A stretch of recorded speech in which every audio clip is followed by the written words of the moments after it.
Today I'm going to show you how I make my little miniature rag dolls. They're just perfect for inside a little girl's room inside a dollhouse.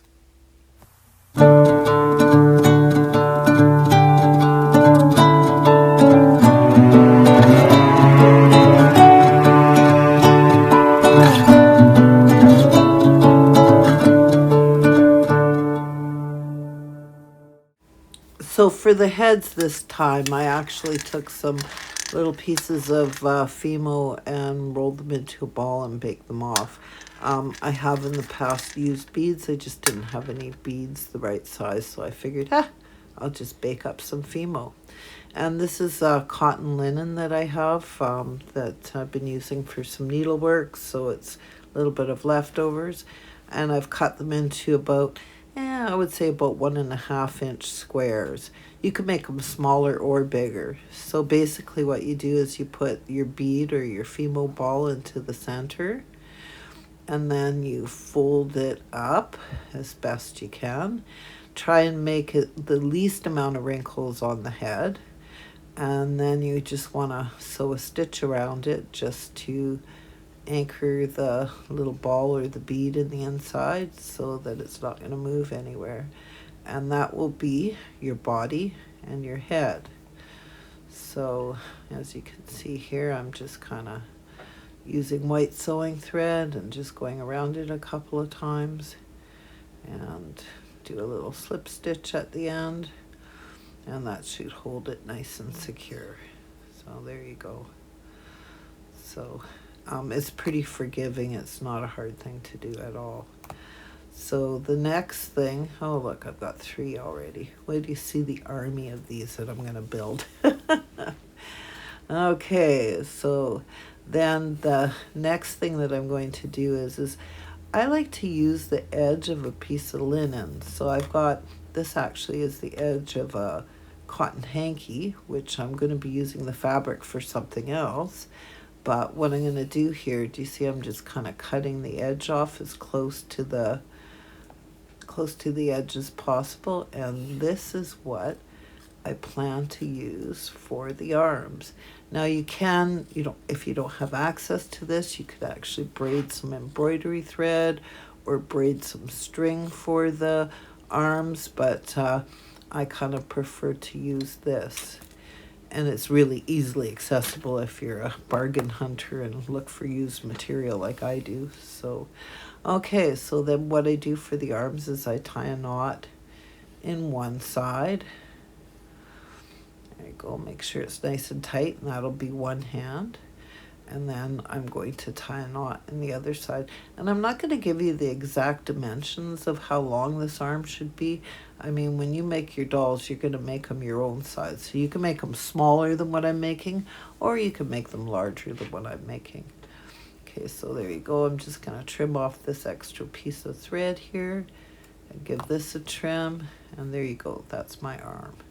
So then what I do is I open up the body, and then I fold it inwards towards the center so that I make little shoulders, and then fold it back. And don't worry if it looks messy, because all this part is all going to be covered once we get her dressed.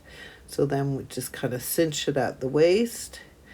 And then once again, we're going to go through and we're going to stitch that. So let me grab my needle and thread. There you go. So you can see I'm just stitching around the body, and this is the waist. And once you have that stitched, then the arms are going to be secure. So it's pretty easy little process. So just go around it a few times and make sure it's nice and secure. Anchor it in. That's looking pretty good. I love these dolls for underneath a Christmas tree in a miniature scene. They're so cute.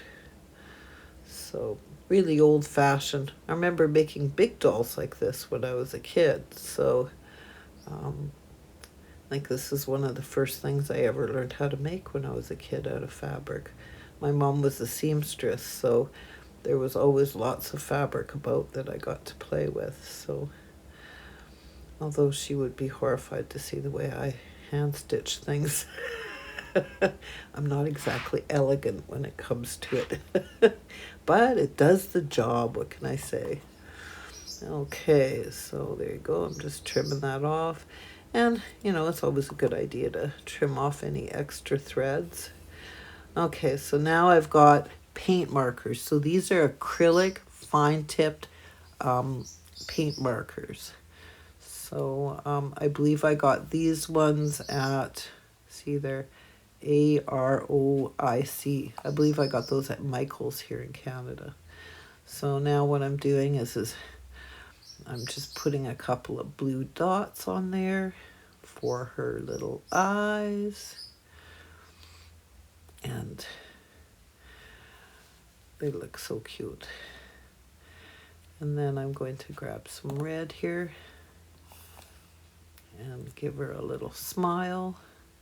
I like to go in afterwards and put a little bit of pink eyeshadow on their little cheeks so that they look like they have nice little rosy cheeks. Probably won't be doing that on camera, but you'll see the photos at the end once I got a few of them made. And then this is a really super, super fine-tipped permanent marker. I got this at an art supply store here locally. And literally you could write on a grain of rice with this thing. It's so fine-tipped. So what I'm doing now is I'm just putting little curly eyelashes on the sides of the little dots that are her eyes. It's kind of making her look sophisticated. Okay, so there you go. I gave her a little bit of eyebrows too. So now the next step is I've got to get her dressed. So I just kind of cut like a rectangle and then cut a couple triangles on either side and then poked a little tiny hole in the center. So you want the neck piece to be quite tight. So then what I do is I just kind of fold the shoulders in to expose as much of her arms as you possibly can without the dress being too bunched up, and do that on both sides so you can see there. Now do it on both sides, fold it in really good, and make sure that the arms are exposed, and then cinch it at the waist. And that's it, she's dressed. So now what I typically do is I like to use embroidery thread for a little bow around the waist. So we're using all 6 strands of the embroidery thread. I'm going to wrap it around a couple of times. And then you can tie it at the front or tie it at the back. I usually tie it at the front. So just give it a very tight knot because this is what cinches the dress in and kind of gives it its shape. So there we go. So there you go. Now the dress has got a little bit of shape to it. So now what we're going to do is we're just going to take the scissors and we're going to trim off the excess waistband. There you go. And then fluff out the dress, make it nice and flat, and then cut it into a C shape. There you go. So you want to fold it a couple of different ways because usually it'll end up longer on one side than on the other. So you just trim it so it's a nice, perfect C shape. And you can see it's like a ball gown, so it's nice and full. And these dolls actually stand up on their own. Now, she's not so pretty right now because she's got no hair. But as you can see, her little dress is quite sturdy. So now we're going to give her, for you, Sherry, this one is a redhead.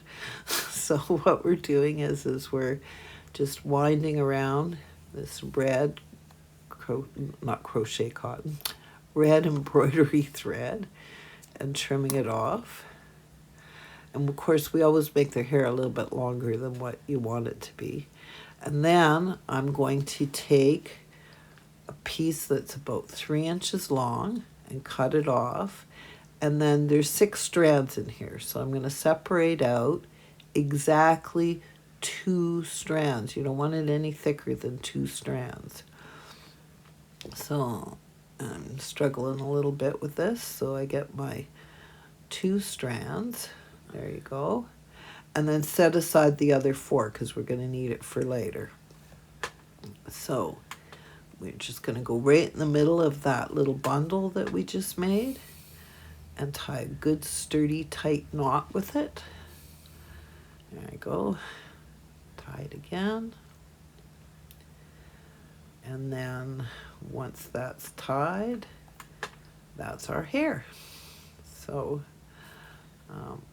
what I'm going to do, I don't use super glue a lot in my miniatures, but this is one instance where super glue is really handy. So this is the Gorilla super glue with the precision tip on it.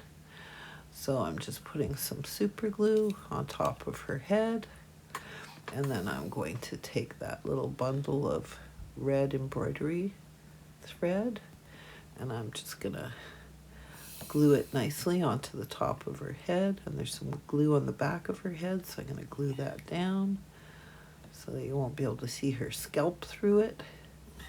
There you go. That's looking quite good. Now, that piece that we had that's got the 4 strands is now going to be what gives her her hairdo. So, oh, there it is. Okay, so what you do is you take that and you put it underneath of her chin, turn the doll around to the back, and then tie a knot in it. But you got to make sure that it's under her chin. So you tie a good firm knot, and that will keep her hair from going crazy all over the place. Now, if you wanted to put braids in her hair, I have done that in the past. You got to use a longer bundle of embroidery threads so that when you cut the ends you can braid them. It's a little heavy for a doll this size. There you go. That's what they look like when they're done. They're quite sweet. So I'd like to thank you very much for watching today. Please subscribe. It really helps my channel. It also helps my channel if you leave comments. Look at my little babies. They're every color and they got beautiful dresses. They all look like they're ready to go to a party, hey? So I just think they turn out so well, and they just look so cute inside the dollhouse. They really do. So I've made so many of these, it's craziness. So they make a nice gift too as well for your miniature friends. So I've been a busy little girl today. Well, thank you very much. Please hit the like button and please subscribe. It really helps my channel also if you leave some comments. Give me some ideas of what you'd like to see next. Well, thank you very much for watching today. Take care.